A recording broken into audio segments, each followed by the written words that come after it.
¿Qué tal? ¿Cómo les va? Estamos acá para un nuevo encuentro de lo que es la currícula.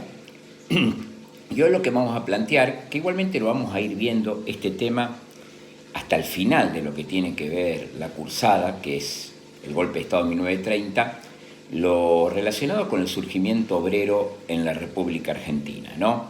Yo más que nada me voy a ubicar, o me voy a ocupar de la primera parte, porque a raíz de que empecemos 1880 en adelante, con esta etapa conservadora, constantemente vamos a tener que hacer referencia a huelgas y a hechos de reclamos iniciados por el movimiento obrero en los distintos gobiernos que se fueron sucediendo, ¿no? Lo mismo nos va a pasar con la asunción de Hipólito Yrigoyen en 1916 y las huelgas que se van a ir produciendo en su gobierno. O sea que es un tema que vamos a ver repetidamente a partir de ahora en más en lo que vayamos desarrollando. Como para iniciar el tema, yo me voy a ubicar en el año 1850, donde tenemos que hablar de una sociedad básicamente rural. En cuanto a población, tenemos que recordar que nuestro país poseía menos habitantes que Chile, que el Perú y que la misma Bolivia, ¿no? ¿Qué es lo que va a producir una transformación en cuanto a lo poblacional en lo que tiene que ver nuestro país? Sin duda que la inserción al modelo agroexportador y la llegada de la inmigración va a transformar este panorama. En nuestro país se va a comenzar a desarrollar, dentro de este moderno sistema capitalista que acaba de surgir, ¿no? Algunos adelantos bastante importantes, como lo que tiene que ver, o lo que vimos nosotros, que fue la instalación de los modernos frigoríficos en nuestro país, el crecimiento de lo que son las líneas férreas, por ejemplo, el surgimiento del puerto de Buenos Aires y otros distintos puertos, la llegada de buques. Lo que hacía, como lo vimos o lo venimos desarrollando dentro del periodo de inmigración, la necesidad de mano de obra. Por eso vemos que entre un periodo que iría entre 1857 y 1930, se produce la llegada de 6 millones de inmigrantes, los cuales por distintos motivos en todo este andamiaje van a quedar en el país más o menos radicados unos 3 millones, ¿no es cierto? Unos 3 millones de habitantes quedan como fijos. Bien, estos inmigrantes, más allá de lo que habíamos analizado la clase pasada, vemos que traen sus propias ideologías. Principalmente son dos las más importantes que nosotros vamos a mencionar, que son las ideas del socialismo y del anarquismo. Bien, obviamente que las ideas del socialismo, ustedes ya lo conocen porque lo han visto en otras currículas, influenciados totalmente por las ideas de Carlos Marx, ¿no? Y esa idea de llegar a la toma del poder mediante un sistema revolucionario. Y la de los anarquistas, influenciados por dos pensadores rusos, Proudhon y el otro,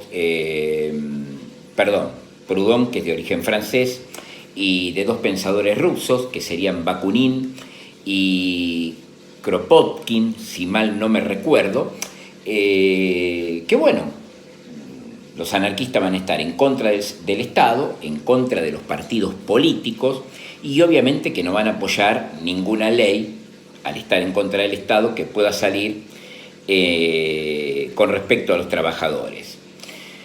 Bueno, entre 1850 y 1857 lo que van a comenzar a surgir, por así decirlo, son organizaciones que van a estar más que nada, o agrupaciones para nuclear a los trabajadores, ¿no? No podemos hablar de sindicatos, hablamos de organizaciones.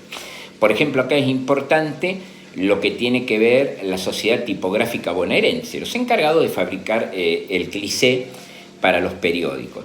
Yo les había dicho, me había referido en la Guerra del Paraguay en cuanto a lo que tiene que ver huelga. Cuando yo mencione la primera huelga, esta tiene que ver principalmente con huelgas organizadas como sindicato. La primera huelga se ve en Corrientes, en esa guerra, con aquellos que fabricaban las barcazas que eran destinadas a la Guerra del Paraguay, los cuales se habían negado a fabricarlas para no combatir con lo que consideraban sus hermanos paraguayos en ese momento, ¿no es cierto? En cuanto a la Sociedad Tipográfica Bonaerense, va a ser recordada, luego se va a disolver, por una cuestión que va a ser la primera organización, ahora lo vamos a ver un poco, o el primer sindicato, mejor dicho, que va a realizar una huelga. Esto va a ocurrir dentro del gobierno de Avellaneda. En 1873 se produce a nivel mundial lo que fue, podríamos decir, una de las, o la primer crisis mundial del capitalismo, ¿no es cierto?, que nosotros los vimos en cierta parte cómo afectaba en el gobierno de Avellaneda y cómo Avellaneda había reducido su sueldo y de los integrantes del Congreso ante esta crisis. Bien, en uno de los discursos que va a promover Avellaneda, él había dicho que esta deuda se iba a pagar con el hambre del pueblo. Por eso mismo también aconsejaba a los trabajadores a reunirse en sociedades de resistencia, el mismo presidente de la Nación, ¿no? No tenemos que dejar de lado algo. Los mismos empleadores comienzan a organizar sus sociedades. Esto lo vemos a partir de 1866, donde hay un personaje que con el apellido le va a ser conocido. Uno de los fundadores de lo que le voy a mencionar es Martínez de Hoz, sí, pariente de quien fuera entre 1976 y 1981 el ministro de Economía del gobierno militar de Jorge Rafael Videla, ¿no? Van a crear lo que es la Sociedad Rural Argentina. Y en 1875 los industriales crean el Club Industrial, lo que ustedes van a conocer o conocerán posteriormente a partir de 1887 como la Unión Industrial Argentina. En 1878 se crea el primer sindicato.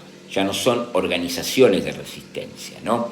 Después van a ver, yo les voy a dejar una sinopsis de cómo el inmigrante se fue también agrupando en nuestro país. Lo vamos a ver por sociedades de resistencia, que de ahí van a surgir las sociedades de socorros mutuos principalmente, y después por oficio, que tiene que ver con el trabajo que desarrollaban en nuestro país, ¿no?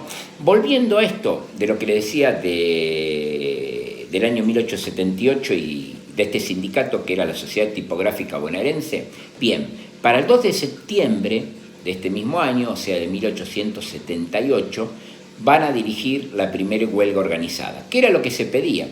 Obviamente que todas las huelgas rondan sobre lo mismo. Acá se hablaba de salarios y principalmente de horarios. ¿Por qué? ¿Qué era lo que querían reducir? Querían reducir las 12 horas que se los obligaba a trabajar en verano y las 10 horas que se trabajaba en invierno. Esto era lo que pidieron. Obviamente que consiguieron, de este pedido tuvo eco, pero ¿qué pasó? El sindicato luego desaparece y se volvió lo mismo. Se anuló esto de concederles las menos horas de trabajo en verano y en invierno, ¿no? 1890 va a ser un año clave en lo que tiene que ver todo el desarrollo gremial en nuestro país, ¿no? Acá podemos hablar ya de la existencia de 21 sindicatos de oficio, que reunían a los trabajadores por las distintas ramas que iban desarrollando. Al finalizar la década, o sea, la década del 90, va a haber una nueva crisis económica del capitalismo y entre todo este periodo nosotros podemos hablar de unas 30 huelgas. ¿Por qué no se las estoy mencionando, las huelgas, no? Porque las huelgas nosotros las vamos a abordar. Yo a partir del final del gobierno de Avellaneda, estas presidencias históricas, al ingresar en todo lo que tiene que ver la etapa conservadora, vamos a analizar gobierno por gobierno y obviamente que vamos a analizar también los conflictos obreros que van a ir surgiendo en esta etapa, ¿no? Bueno, volviendo al tema, en el año 1889 se funda en París lo que es la Segunda Internacional. Y hay un hecho muy notable, ¿no? El movimiento obrero argentino va a estar representado por un socialista de origen alemán, que si bien mal no recuerdo también, el apellido por ahí lo puedo mencionar un poco más, se llama Guillermo Liebknecht, quien estuvo presente en el lugar y estuvo representado, no no nosotros, perdón, estuvo representado el socialismo en cierta manera. El auge de todo lo que tiene que ver el movimiento obrero argentino coincide con la revolución de 1890. O sea, los sindicatos no participaron en esta revolución, fue una revolución de tipo política, tampoco voy a ahondar en el tema porque lo vamos a ver esto cuando abordemos la presidencia de Juárez Celma, que fue quien le prosiguió al primer gobierno de Julio Argentino Roca, ¿no? Entre 1880 y 1886.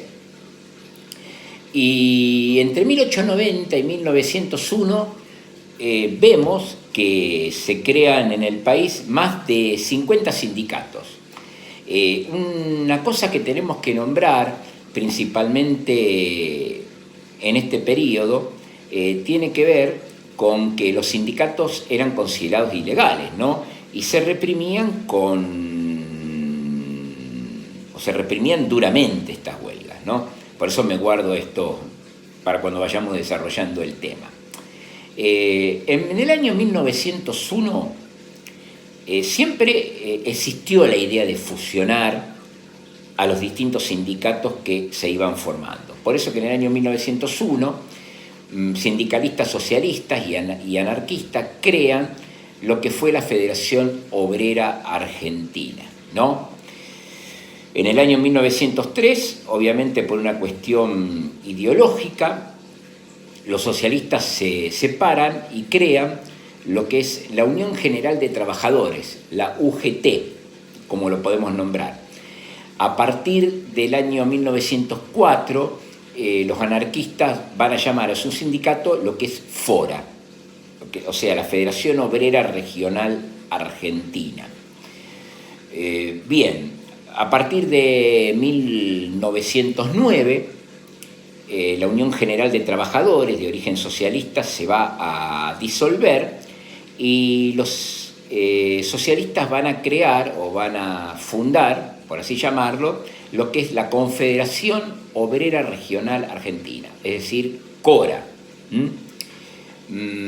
O sea que durante la década van a existir distintos procesos de lo que es unificación de distintos sindicatos. Por ejemplo, en el año 1902 se crea la Federación Nacional de Obreros Portuarios, que va a nuclear a 12 sindicatos de origen marítimo, ¿no? Sin duda que uno de los sindicatos más potentes que va a tener el país y tiene que ver con todo el movimiento interno y del traslado de materias primas va a ser la fraternidad. La fraternidad va a nuclear principalmente a lo que son los conductores de locomotoras, ¿no?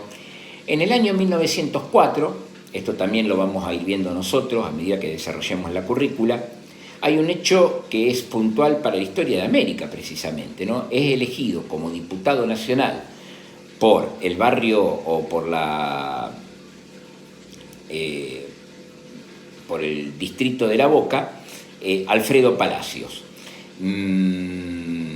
Alfredo Palacios, que era un abogado laborista, y tenía 24 años cuando asume esta Diputación Nacional. Entre distintas cosas que podemos decir, Palacios se abocó a leyes destinadas a proteger lo que es al trabajador, ¿no? Por ejemplo, en 1905 se aprueba la ley 4.461 que prevé el descanso dominical. Para lo que es el año 1907 se aprueba la ley 5.291 que tiene que ver con la reglamentación de trabajo de mujeres y menores. Por ejemplo, en el caso de los menores, no permitirlos trabajar de noche, no podían trabajar, si mal no recuerdo, más de 6 horas diarias y una parte de su jornal debía ser depositada en una caja de ahorros, ¿no? Y también fueron surgiendo distintas leyes, por ejemplo, por la iniciativa de Alfredo Palacios, lo que tiene que ver la ley de accidentes de trabajo. Bueno, esto por un lado. Los conservadores, evidentemente, que no se van a quedar de brazos cruzados en todo esto y vamos a ver que van a redactar una ley, que es la ley 4144 o ley de residencia, ¿no? Una ley totalmente antidemocrática, o también llamada ley Cané, porque fue impulsada por el diputado Miguel Cané, que le da facultades judiciales al Ejecutivo para poder expulsar del país. Les vuelvo a decir, esto lo hago muy en general porque a medida que me vayan apareciendo estos temas los vamos a ir desarrollando, que serían, o al darle facultades, como le decía, judiciales al presidente, sería totalmente antidemocrática, pero podía expulsar del país a todo aquel extranjero que promoviera este tipo de huelgas. Bien, yo al final de lo que es esta breve charla, les voy a dejar una pequeña red conceptual donde más o menos pueden tener la idea en esta primer parte de cómo fue surgiendo el movimiento obrero argentino, ¿no? Cómo se fue organizando, en la cual lo van a tener, yo les voy a esquematizar cómo se organizaban, es decir, por lo que sería nacionalidad o por profesión, cuáles eran las coincidencias, por ejemplo, entre socialistas y anarquistas. Está claro que la huelga coinciden ambos como una acción inmediata, ¿no? Pero bueno, por el lado del anarquismo hay un descreimiento hacia lo que es el Estado no existe, y para lo que tienen que ver los socialistas, vimos el caso de Alfredo Palacio, la labor parlamentaria va a ser importante para desarrollar la actividad y proteger al trabajador, ¿no? También les voy a dejar ahí el nombre de algunas publicaciones que tenían que ver con la distinta ideología, como La Vanguardia, por el lado de los socialistas, ¿no? O El Perseguido, como por el lado del anarquista, que eran algunas tiradas que hacían entre los mismos trabajadores como para poder difundir las ideas. Bueno, a partir de este momento vamos a estar íntimamente ligados, no solamente a lo que tiene que ver el desarrollo en cuanto a lo político de los distintos presidentes que van a comenzar a partir de 1880, sino también a las distintas cuestiones que van a ir planteando los trabajadores y a la represión que va a venir por parte del Estado. Bueno, los dejo con este breve comentario que les he hecho. Les voy a dejar, como ya les dije, la sinopsis del tema abordado y vamos a comenzar a ver entonces el desarrollo de todo lo que tiene que ver de la parte de 1880 en adelante. Bueno, hasta luego.